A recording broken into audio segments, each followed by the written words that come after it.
I'm Donna Pettigrew. I work for the Sydney North Health Network, and the Sydney North Health Network, along with the Northern Beaches Council, Community Care, Northern Beaches, Just Better Care and RSL Lifecare, have formed the organisation Northern Beaches Dementia Alliance. So all of those organisations form the alliance, and today we're very proud to present the fourth in our series of Demystifying Dementia. Today's is about conversations with carers. So we're going to be looking at real experiences and perspectives from point of view of two carers that live locally.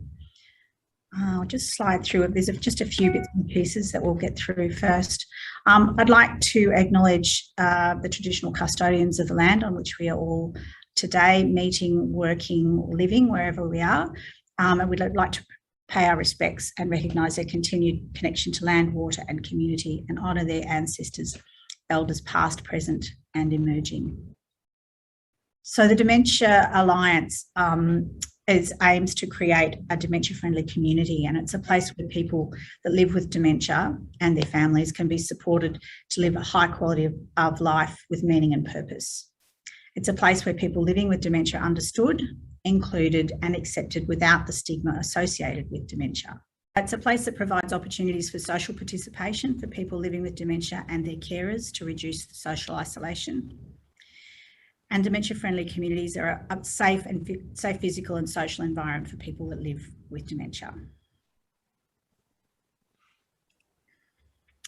This is an example of our communication card that the Alliance has developed over the last year or so. We launched it 2 weeks ago at our communication webinar, and this will be available in hard copy in the next few weeks. We're just looking at going to the printers at the moment. The aim is to have these available in businesses around the area and for any organisations or people that think they would like copies of them. So it's a double-sided communication card, so that's available, and if anyone would like to get hold of some of those, please let us know. We'll send there'll be an email you can contact us on the evaluation, and then and let us know, and we can send some out to you. So that's just a bit more information about the Dementia Alliance. I'll put that back up at the end as well, but we'll also send out some information to anyone that asks for it afterwards. Okay, so I'm going to stop sharing now, and I would like to introduce a few people to you today. So today we're very fortunate to have Barbara Lewis with us. So Barbara Lewis works for the Northern Sydney Local Health District, and she's the manager of the Carer Support Service for the region. She's worked in this role for over 18 years and has extensive experience walking with carers from all walks of life, caring for their loved ones who have long-term illnesses or disability. And Barbara has agreed to facilitate today, which is great. I'm just here as a helping hand, and Barbara's going to do that for us. So thanks, Barbara. Thank you. We've got the other two ladies you can see on our screen are Lynn McIntosh and Trish Lorrigan. So Lynn McIntosh is a carer currently, and I'll just give you a little bit of background on Lynn. So Lynn and her husband moved to the Northern Beaches back in 2009, and Lynn has found that the services that are readily available in the area have been a great resource. Currently in their 58th year of marriage, the journey together has been rich, satisfying and fun, and now is learning a whole new way of being a couple, where some of the roles have changed but the love remains. Well done. Beautiful, Lynn. Yes. Trish, I'm going to cry. You too. Don't do that to me. Only the beginning. So Trish's husband, Chris, started showing signs of changing behaviours approximately 12 years ago. He was initially diagnosed with MCI and finally confirmed to have early onset dementia, early onset Alzheimer's disease at approximately the age of 62. Reflecting back, Trish believes it was probably about 2 to 4 years in the making from the changes in behaviour before he got a formal diagnosis. Trish has had to take over the full running of their lives and winding up his business, dealing with debt and the sale of their family home. and moved from New Zealand back to Australia to be near her family for support. She continues to care for Chris for 10 years now until he finally went into full-time care 3 years ago, where he remains. She continues to care for him and is still very much a big part of her family. So I will hand over to you, Barbara. Fabulous. Yes, beautiful. Absolutely fabulous. I think you both put it all into a nutshell in terms of the whole of the journey. But Lynn, I just wonder if you wouldn't mind kicking off for us and talk us through the early experience. When did you realise that things were changing for your family member? Early on, what did you think was happening, or how did you feel? You know, some of those insights, I guess. Yes, and thanks, Barbara. I'd also like to, before I embark on that, to say, Donna, what you demonstrated just then is we all have triggers, and it's part of the journey that we're on. So you can be just 100% hunky-dory and then bingo, you get a trigger, then you think, where did that come from? So thank you for demonstrating it to us so beautifully. So for me, probably was Jim's now 89, I'm 80. And when he was 82, and I was younger, we went on a trip to the United States, and we did that the fall colours out of Boston and up in that New England district. And it was then that we were in a different place every night on the coach tour, and we'd get onto the coach, and Jim always liked the window seat, and I'd say, have you got the camera? He'd bought a little camera.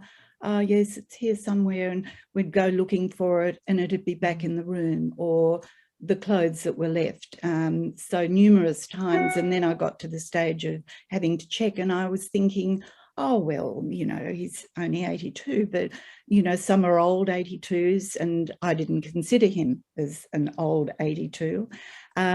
We then were on a cruise, and every night after dinner, instead of coming to the show, because that's part of the entertainment, he'd want to go back to the cabin, and he'd get lost. And so I'd take him back to the cabin, and he'd watch TV. I think it was CNN or one of the American programs, rather than participating in what was on offer. So I don't think we ever went to have a drink in a bar or a lounge together. He virtually ate, didn't walk around the deck, lots of things that I would have expected that we would have been doing. The trip brought us through the Panama Canal. It was all lovely, and that was fine because it was so exciting. And we ended up in Honolulu, and I got to the stage that the wheels were falling off, but I couldn't explain why. And so I emailed and made an appointment for the day after we arrived home with the GP. And the night we arrived home, Jim was very tired, and he went to bed, I don't know, 8:30 or something. And I went to bed probably at 10:30, but at 11:30 I was asleep, but I heard our front door. We live in an apartment block, and the front door closed. And I thought, oh, we've got visitors. But I woke up because I thought nobody rang to come in, and Jim wasn't there. I searched the apartment, and he'd gone. And so I rang my son, and he said, take your mobile. So I put a dressing gown on. And when I went to the lift, we're on level 4, the lift was there. And I thought, that's funny if Jim took the lift to go out. And to cut a long story short, he'd wandered. And he'd gone down. We have a taxi rank out the front, and he'd asked the taxi driver where he was. He was in his shorty pajamas, bare feet. He wouldn't normally be seen dead outside that way. And we saw the GP the next day, who was lovely, but he made the excuses, well, the different time zones, he's just been confused about that. So it took probably a couple of years before we got the diagnosis, and that would have been 3 years later. And little things that would creep up, and you get that funny feeling in the back of your neck. Yeah. We bought another car, and driving it out of the showroom, I had to drive because he didn't have the confidence to drive, but he wasn't saying he didn't have the confidence. And so at times he'd say, I'd let you drive. And then to cut it short, I had a fall and I got some brain damage, and it meant I couldn't drive for 3 months, couldn't have a drink, couldn't drive. And so Jim was the driver. And I'm saying it was scary. And really, it was after I could drive, 3 months after, that I was talking to the GP, and she suggested that he sees a geriatrician. He was diagnosed with vascular dementia.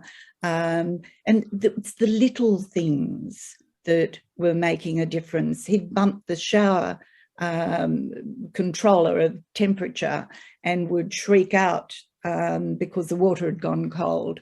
And so I put a diagram up to show hot and cold, that sort of thing. And the last thing of not so much the early, but in the latter stages, his security was vital to him. And so we have a large terrace with 5 doors that lead out onto it, and he would check the doors. He got the sundowner and he would check all the doors for a couple of hours, and we'd go to bed each night with the front door locked, with a ladder, a small ladder leaning against it. And that was, if you like, the start and part of the journey. Yeah. So Trish, I'm sure your journey is going to be the same but different. Would you like to give us some insights into your early experience, but perhaps lead us into the next part that I want to cover with you, which is your experience around the diagnosis? Yeah. Thank you, Barbara. Thank you, Barbara. Can I just say, first off, I just want to thank the Northern Beaches Alliance for actually hosting this great event. I can't stress how important it is to have access to this kind of stuff. The second thing I guess I want to sort of make clear, just in case, I just want people to be aware that this is mine and Lynn's personal experience and personal journey. And for other people, it might be completely different. And they'll have their own journey. So there's not a right or a wrong way. Exactly. And not everything that we say or we talk about that we've experienced may happen to everybody else who's listening. Yeah. So that's another thing. I don't think I've ever met any 2 people who have had the same journey. The same journey. Never. No, it's completely different. So, and we're all different as human beings as well, and we react differently to all sorts of different things, whether it's pain or medical conditions or whatever. Exactly. And the other thing that I wanted to stress, I told you, Barbara, I wanted to say this up first because I probably will forget at the end, but one of my other goals was just to reiterate to people that that times have changed, society has changed. We now have this plethora of information, support, and resources that we didn't have, even just in my journey 10 to 14 years ago. There was absolutely nothing.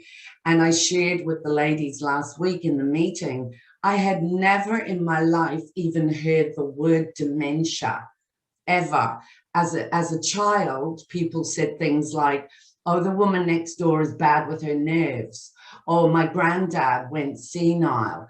So the changes that have been made and the positivity that's come has been just fantastic and enormous. So Barbara's going to go through the current resources and supports available for people at the end, but I just wanted to sort of just talk about that a little bit. Fabulous. So in terms of changes, of course, I'm going to reiterate all of the things that Lynn sort of talked about. But I just wanted to make the point that often when people hear the word either Alzheimer's or dementia, the first thing that usually comes to mind for a lot of people is memory loss. You just can't remember something. But for me, it was so much more. Yay.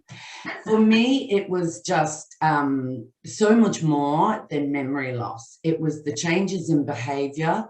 It was the changes in his judgment, in his thinking, even his attitudes, and the lack of reason, the lack of reasoning, and the lack of sort of rationale thinking.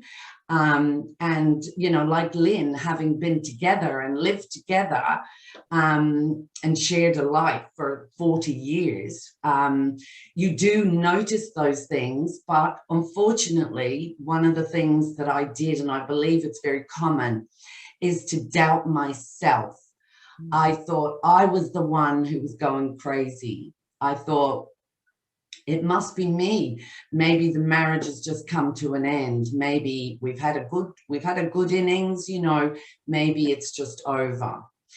And so some of the things that were evident for me were things like argumentative beyond what is acceptable sort of behavior, watering the garden and leaving the hose on full blast. So when I look out the window and I say, oh, the hose is on, the water's running, you've left it, saying absolutely no way did I leave that hose on.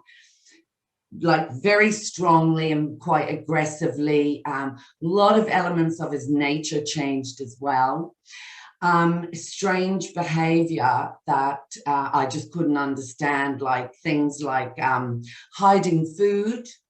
He would put tins of tuna or tins of salmon in the bedside locker without a can opener, I might add. So that was one of the telltale signs.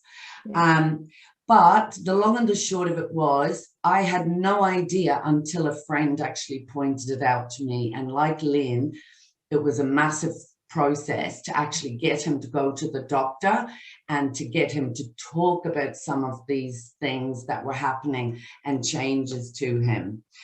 Do you mind if we can we go down that pathway just a little bit of going to the doctor? Because I feel that is actually, there are segments in journeys that do intercept.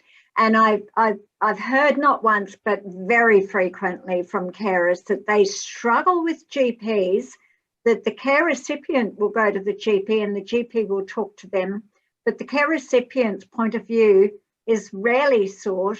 I'm just wondering how you coped with all of that kind of conversations. Yeah, thank you, Barbara. I did, but with great difficulty, because I found it very difficult to get him to go to the GP because he said, there's nothing wrong with me. So whether that was coming from a base of denial or fear, I don't know, but I couldn't force him to do anything. And so I think it was about 2 or 3 different visits that he went to the GP, and he'd come back and say, I'm fit as a fiddle. You know, he told me that everything is all good and whatever. So it ended up, I became exasperated and I actually called the GP practice. That's exactly it. Yeah. And I said to the doctor, look, I'm Chris's wife. And I said, I know that you can't talk to me, but I'm at the end of my tether and I don't know what to do and I need your help. So can you listen to me? And he said, of course. And so I explained, you know, how Chris was behaving and what was happening and that friends had noticed and family had noticed. And he said, I will get onto it straight away. He said, call the medical specialty clinic and I will book you and get an appointment and I will send a referral through by fax immediately. And that was the very first time I got some help because it was an appointment with a neurologist. So It was a very Can I intercept here a little bit? So there is a specific service that actually can now provide that. So when you say that there's services now that weren't available, the DBMAS, Dementia Behaviour Advisory Service, is one of those. It's in a booklet that's going to be sent out to all participants at the end of the session today, but it's also on the Carer Support internet site. That's great, yeah. So with the GP ongoing, are you still having conversations with the GP involved? Myself? Yes. No. That was a long time ago. That was probably about 12 years ago. Okay. And we didn't have follow-up from that point. He was under a neurologist.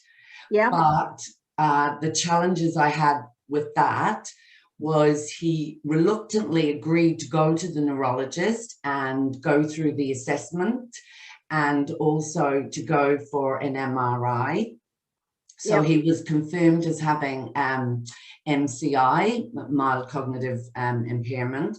But the next hurdle was 6 months or 12 months later, when he needed to go back for a review to monitor changes, he refused to go, and I couldn't force him to do that. And I found that no other professionals could help me because he wasn't prepared to go voluntarily to anything. No, and that's often a very, very tricky component.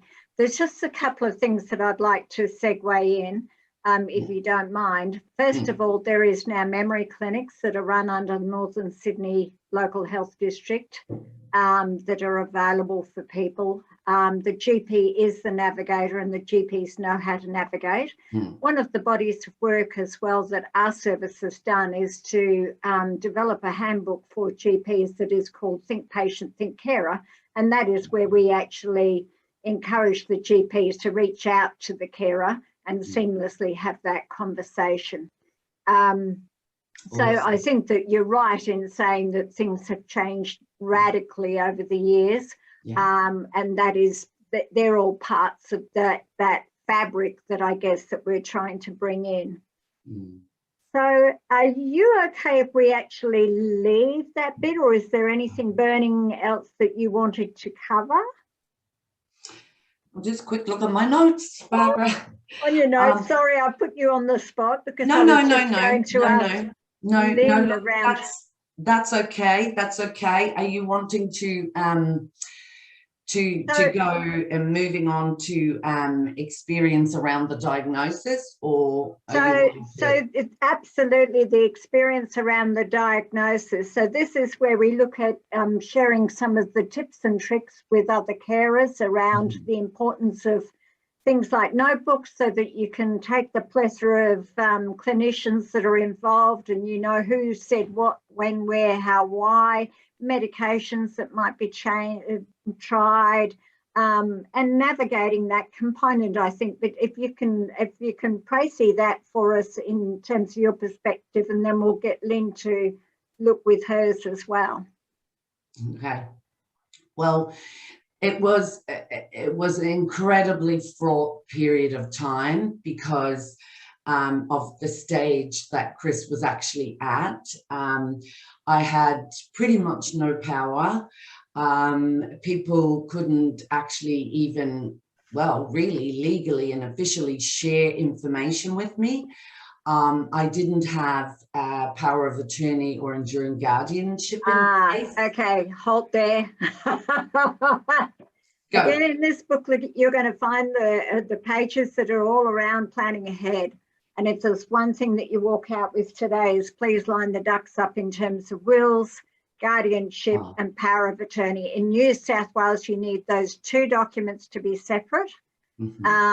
So anybody listening in that wants to know the legal stuff, you know, by all means, turn and pick our brains. But thank you. Yeah, very absolutely important. And for those people who are listening in who are living with dementia and their carers and family members or children or whoever, I can't stress enough, it is never, ever too early to get that in place, ever. And the person living with dementia will know that their loved ones will take care of them and will have their best interest at heart.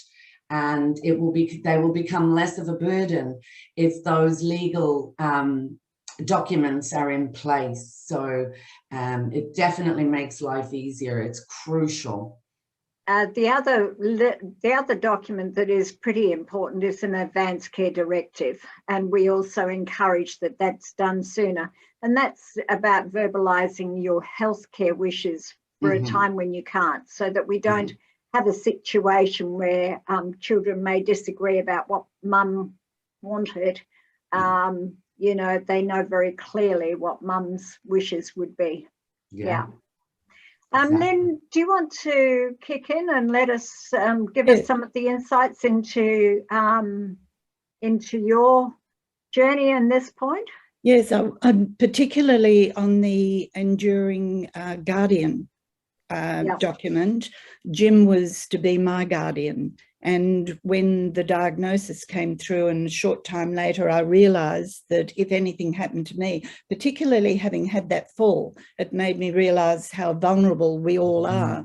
And so without mentioning it to Jim, because he would have been offended, I know, and it would be taking another bit of his power and ability away from him, I just quietly changed it for the children to be, both of them, signatories on that document. I went into the guardianship board and had that, because that is something, you know, when fabulous. It's very important. Just going back to that book that you showed, I was given a big, thick book, and it had 180 pages in it. I know, they do, but not you don't have to read every page. No, but at the stage, it's overwhelming. And so I'm just saying sometimes, and this is where the Community Care Northern Beaches, with the webinars that they've been running, have been so good, because I like to be drip-fed the information so I can absorb it. I'm just mentioning that. The other thing is that when we had the diagnosis and it was official, somehow within me things shifted. It made sense. Instead of the nightmare of the mood swings, there was a reason for it. And I probably could have been far more aware, because my mother had dementia in the 1980s, where it was like inventing the wheel. And then my brother died earlier this year, who also had dementia. So there were opportunities that I could have learnt more earlier. But what I found very important, this is just a resource that I'm mentioning that made such a huge difference in our lives.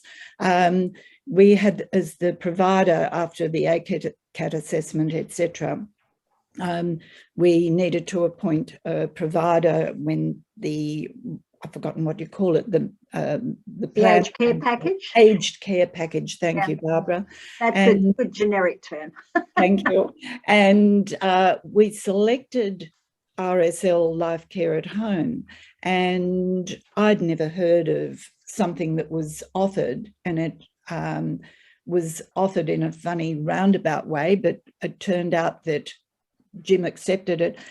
They have a dementia social group, particularly here at War Vets, and Jim literally did a trial run of a couple of hours and came out and astounded the family. We have a daughter and a son, that he actually said, yes, he'd go back to it. And it ended up being from 9 till 2 with lunch provided. He started 1 day a week, then it built up to 2, then it built up to 3. And I cannot praise that group sufficiently. It was absolutely amazing. And I would like to think that it was a role model for other groups to be set up in a similar way, where there was not an overwhelming number of people. I think maximum it might have been 10, might have been 12, but the kindness, but the mental stimulation. And Jim would go off with his briefcase every day as though he was going to his meeting. And it, you know, it was wonderful. It still Right. is wonderful. Have you ever accessed the dreaded respite as part of getting used to a change? Or I'm in the process of, Jim finished today 4 weeks respite. He had a fall, and in trying to lift him, I damaged my spine. It's healing now, which is fine, but I didn't, trying to get him up, he was half up, half down. He's in respite with a view to permanent care. And it's an interesting, but that comes into the transitioning that we'll probably discuss a little bit. Yeah, we'll go into that a little bit more afterwards. Tricia, did you ever use day programs for respite? Yes, I did. I used. How did they work for you? Well, actually pretty good, to be honest. I can't say online the benefits that I got from CHSP, so we won't go there. But I did find the day centre was really, really good up at Manly Hospital. To start off, it was really terrific because it was stimulating, and it was providing somewhere for him to go. Because like Lynn said about Jim, you know, Chris started to withdraw, and I felt that he really did need somewhere. And also I needed the assurance and the security that I knew where he was, and I knew he would be safe, and I knew that they'd have activities. But over time, he started to not want to go, and towards the end, he wouldn't get out of the car, or he, if the carer was bringing him there or on the way back or whatever, even at one point, he tried to actually get out of the moving car. So it was helpful for a while, but as the disease progressed, it wasn't really enough. But terrific people. Yeah. So that probably leads us into an area that I'd like to cover with you, which is around carer health and wellbeing, and it's around that the other subjects that we have included in there is, you know, your isolation for carers and all of that. So let's unpick a little bit the carer health and wellbeing a little bit in terms of how did that look for you? Did you feel isolated? Did you struggle with your own kind of thoughts, depression? How did you manage? Who did you reach out to? If you can give us some insights, you don't need to share obviously the really intimate stuff. Shall I come in with that? Yes, sure, Lynn. I found that the friends drop off.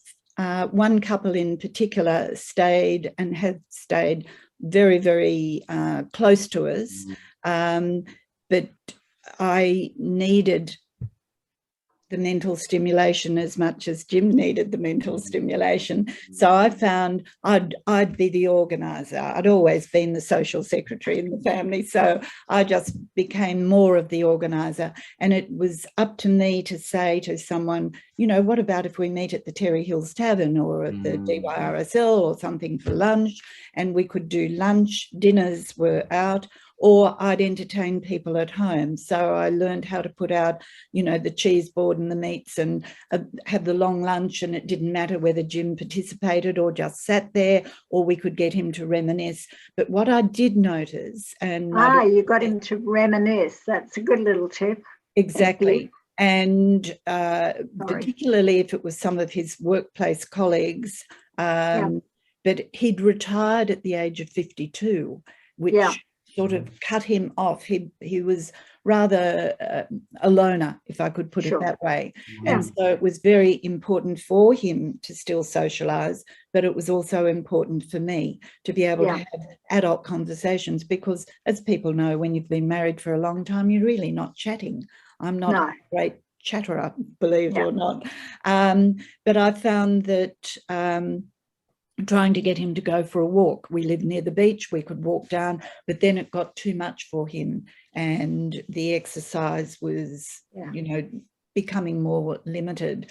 But really it was the social contact with people. The other thing, CCNB is the one I can talk about. They had what they call chattercino, which was meeting in a coffee lounge. So there are dementia cafes out there where the other people understand, and that was so good. And when it was COVID, we were doing Zoom meetings, and that was amazingly good. And I found that COVID caused us to stay inside more, but it made us enter into a simple routine.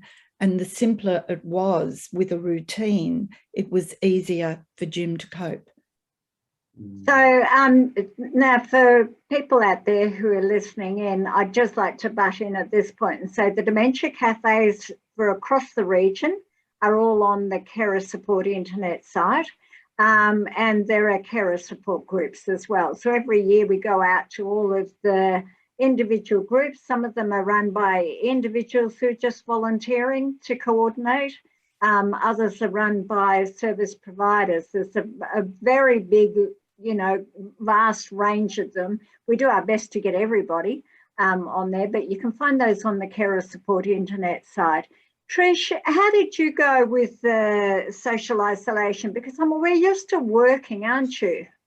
Yes, I am. And I was actually still working at that time. And this sounds awful, but I went through a period of time, probably about 2 years, that every single day that I went to work, my goal that day was just not to cry at work.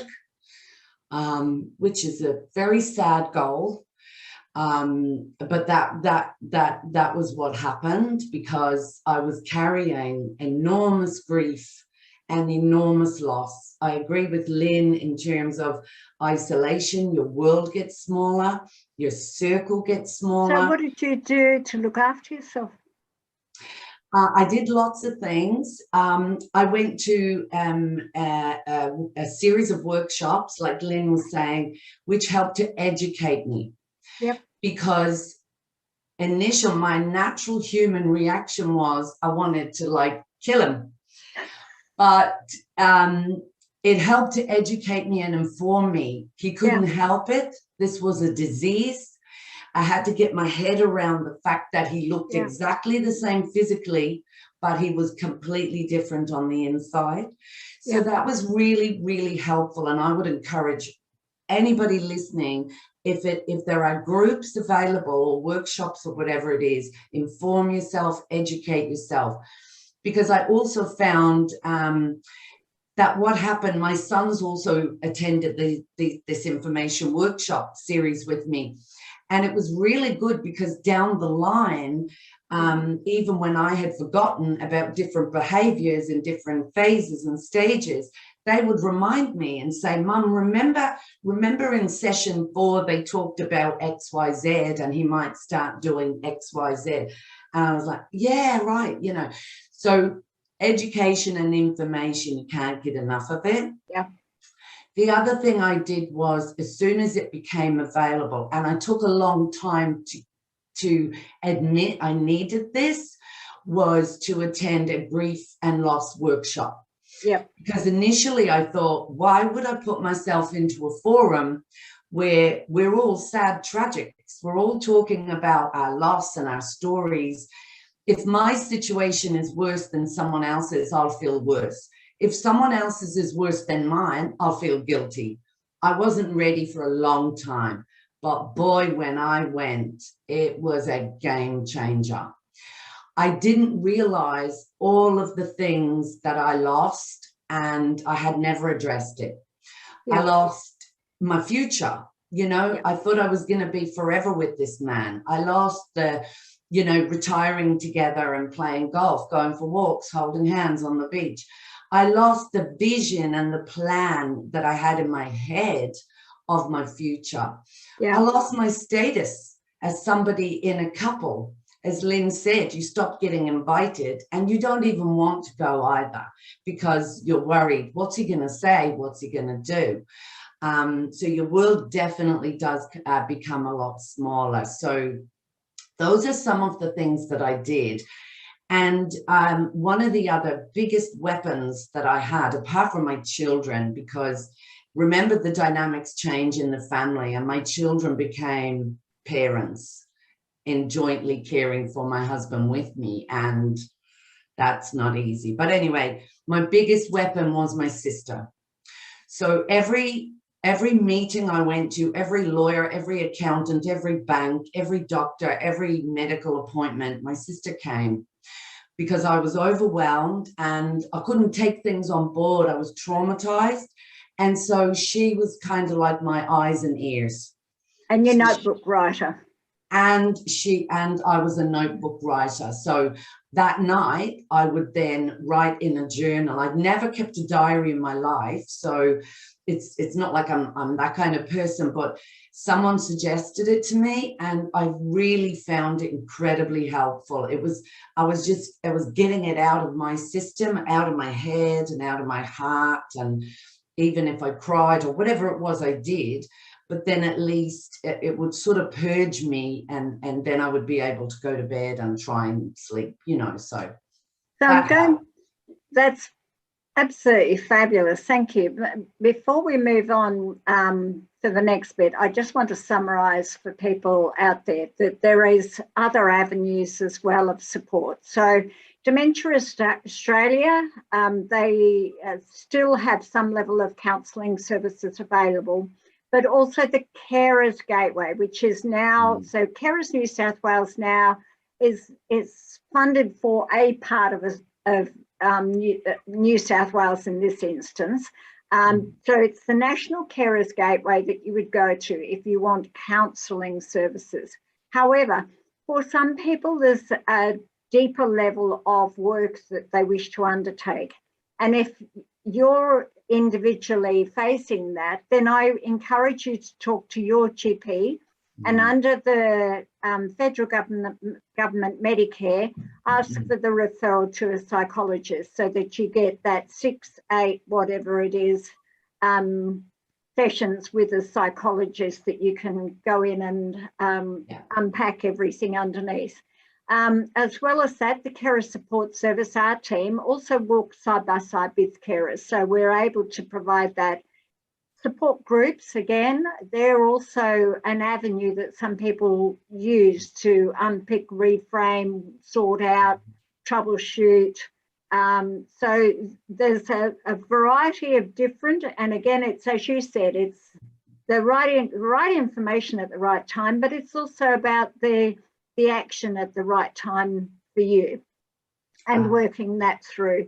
So don't feel today, for anybody listening in, that today's the be all and end all. If in a year's time you're thinking, oh, I heard something from the, that dementia talk and, oh, I don't know where to go, just, look at Para Support Northern Sydney Health and you'll find it and there'll be stuff there for you.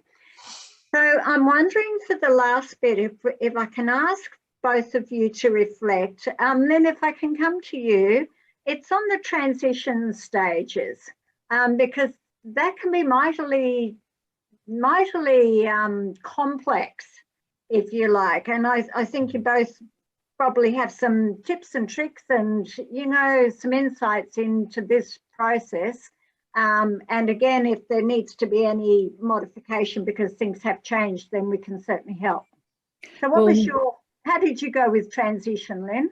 Well, I'm still in the midst of it. I was totally unprepared. So that came as a shock. I'd done the end of life stuff. I've done the organ donors, all those webinars, thinking I was very well prepared, but I was not prepared for this. Okay. And I think Dementia Australia is now just starting to cover it. And as a little bit of feedback, they're going to look into doing a little bit more about it, because the guilt that one feels of having someone go into care, particularly when you've had a good relationship and 58 years of marriage, and I'm hearing what Trish says, hers is the long goodbye. And that's one of the expressions that people say. And one of the things is looking at the financial situation of when someone goes into care. There is a book that I'm giving a plug for. It's called Avoiding the Aging Parent Trap. And it's by a lawyer in Brisbane, Brian Hurd. It's a recent publication. And when I read that book, there was so much information with illustrations from his clients. The financials, I am so grateful for the support of our son.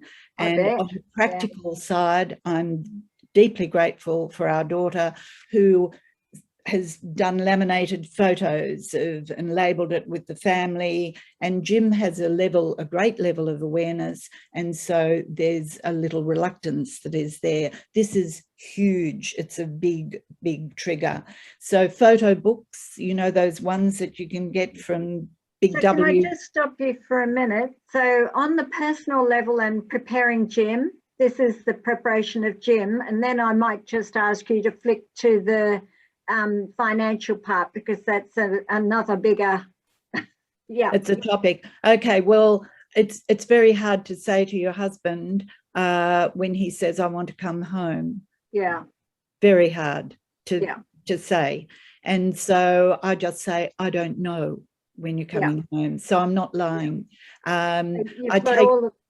You've got photos and all those photos are there, and we can put anything into the room. It's lovely. The premises are really, really great, not the flashest and not the worst. And the food is good. I've had dinners there, but it's a whole new journey, and it's an emotional journey. And I, in the past, saw a counsellor last year, and before that, a psychologist. So I'm going back to say how important it is. And I am a therapist. I'm a counsellor and a hypnotherapist myself.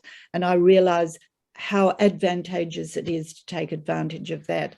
But this adjustment, guilt, the overwhelm, and his confusion, but it's my confusion as well.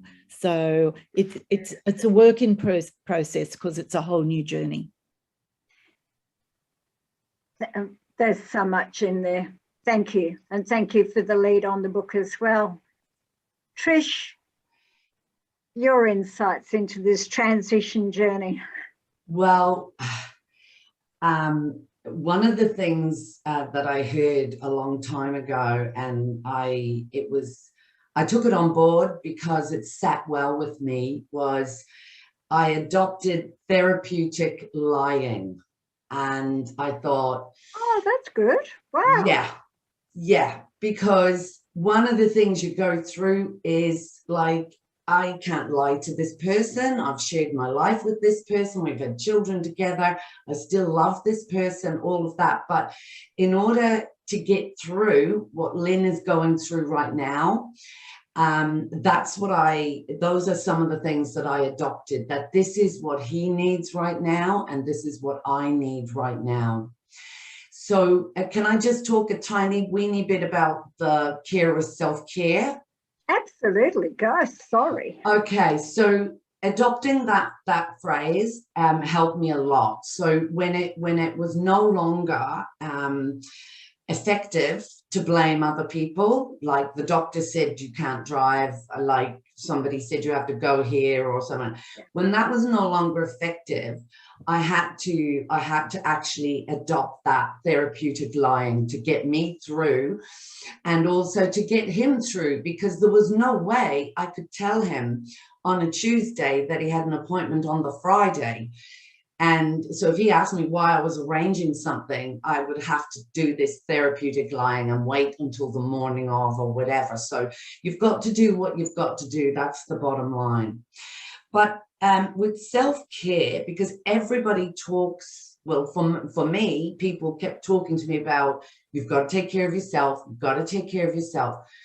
And I didn't know how to do that. I kept thinking, well, what does that look like? Like how, you know, and I mentioned my sister earlier because she was a lifesaver, because everybody else in my entire universe was focused on Chris's diabetes, Chris's podiatry, Chris's, you know, test results and his whatever.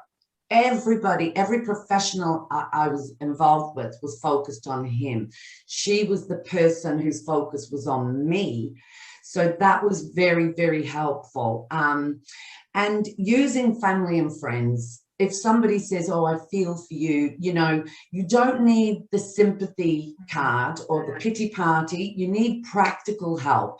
Well, if you really want to help, I'm going to do some of the things that I want to keep doing and need to keep doing. Meet a friend for coffee, go for drinks with your girlfriends after work, go to a movie and get a family member or a friend to come and sit with your partner.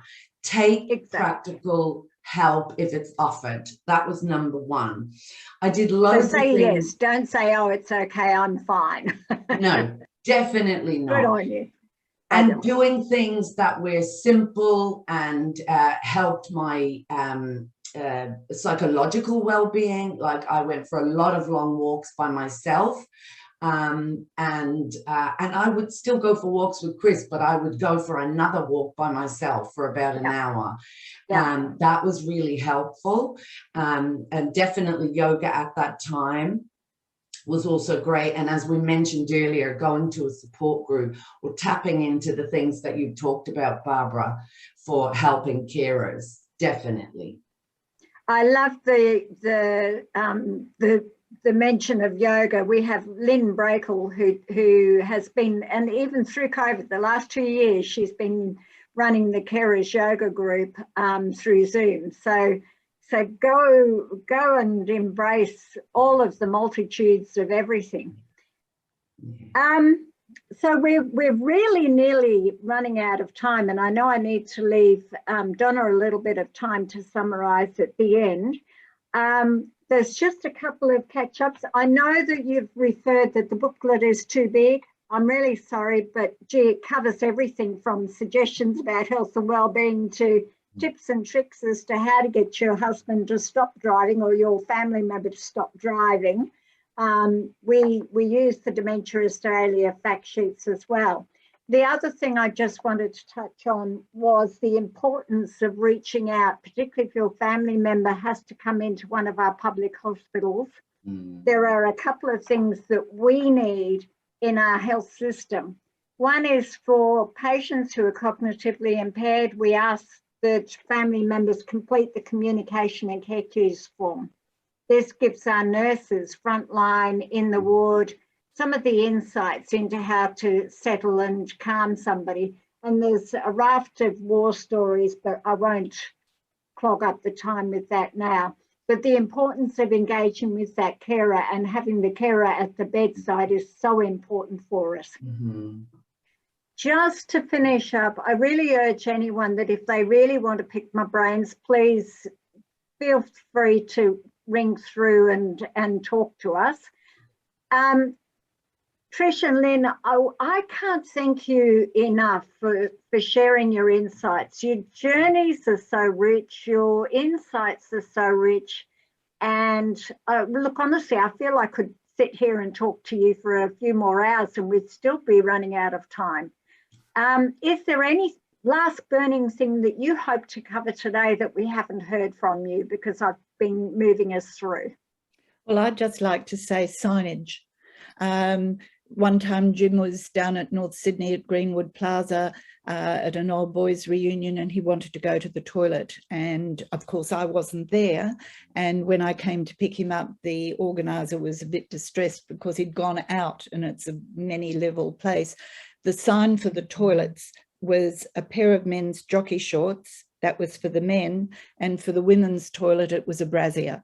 And I find that, you know, that's, I'd like to call it appropriate anyway. Totally inappropriate. And it was for someone who's confused, not easy. So simple signing. That's where our dementia friendly, yeah. Trish, was there anything else that you felt that you wanted to leave the group with? Well, one of the most horrendous experiences I had with Chris towards the end stage was traveling with him in an airport through security. It was so unbelievably traumatic because everything is automated and you couldn't put the ticket in and stand in the spot and get his photo taken. So security were taking him off. Yeah. And I couldn't explain to them because I'd already come through. It was a big lesson. Never go through first. Always be the second person, because once I went through, they wouldn't let me back in to go with him. That was a nightmare. So plan any trips in an airport or whatever. My final little, I guess, comments are, even if someone has to go into care, you know, the bottom line is you don't just stop caring for someone. Oh, absolutely not. And you don't stop loving that person. And you're telling the truth when you say, I will always care for you, because it won't stop. You're not abandoning someone just by them going into care. So that was and always retain control of the decision making and engagement with the doctor of the facility that they go into, because 100%. You are the carer. 100%. So whilst Chris is now at a stage that he's non-verbal and he's double incontinent, there are always little nuggets of wonderfulness when I visit him. We still share emotions. He still gives me a big smile. I can see his feet moving when I'm playing old familiar music and things like that. The affection is there. And I just want to say to people, just do your best, because that's all you can do. It's good enough, because at the end of the day, he's still a treasure. I still treasure him, and I still love him, and I wouldn't swap him. And I just thought, he's been with me on this little session today. So there's my wee darling. So it's not the end of the world, people. There can be a rich life at the end, but you've got to take care of you first. And by doing that, you're also showing the support workers in the facility where your loved one is the importance of that family, and how important that family member is to you, because we are a world that needs to now show our culture and values as well. So thank you, Trish. Thank you, Lynn and Donna. I'm going to hand back to you. Sorry. I'm bang on 12, but bang on 12. Thank you, Barbara. Look, thank you, Barbara. Appreciate it. Look, you've done a fabulous job. Thank you, Barbara and Trish and Lynn. The comments have been coming through about how people are really appreciating your openness and vulnerability. And again, I'm going to cry. So, just beautiful. Thank you. There's a whole lot of resources that Barbara has mentioned, and actually Lynn and Trish have also mentioned. We will be sending through to everybody that participated today. We have your email addresses. We will be sending you soft copies of all of those to your email addresses, and that will include things from the carer support, the link to our website, and the Dementia Australia and Carers Gateway, and also I will send you the last slide that I put up quickly at the beginning, that's got a whole lot of all the information about the Alliance on it.